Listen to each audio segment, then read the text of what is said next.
Local 2 Investigates uncovers new details in the shooting death of a 36-year-old man. Only Joel Eisenbaum got the 911 calls made at the very moment that man was shot and killed. And as Joel discovered, they're raising new questions about what happened in that southeast side neighborhood. Hello, 911.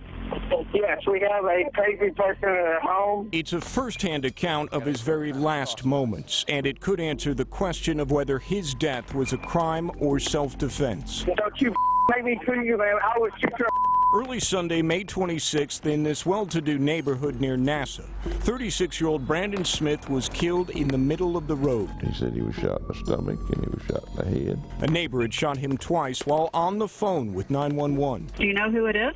No. Smith, the shooting victim, did have an arrest record. He was unarmed, but this was the second time within hours he'd shown up uninvited at his neighbor's home, a doctor, who is now on the line with 911. Can you go back in your house? No, I've already shot him.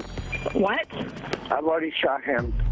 The essential question is, at that very moment, did the doctor have a legal right to shoot Smith? Had he been on his own property, Texas law almost certainly would have covered him. But that shooting didn't happen on his property.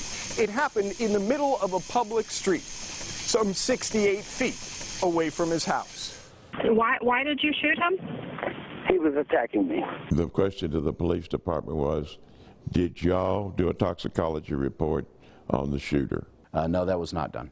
Why wouldn't that be done if a man has a gun and he'd been drinking the whole night? Wouldn't that be pertinent? That was not one of the higher priority items that we had going on at the time with limited manpower. Detective Tim Dorr says whether the shooter was drinking or not is not legally relevant to this investigation. But a 911 operator asked the question. Sir, is anyone intoxicated? Yeah. Who's intoxicated?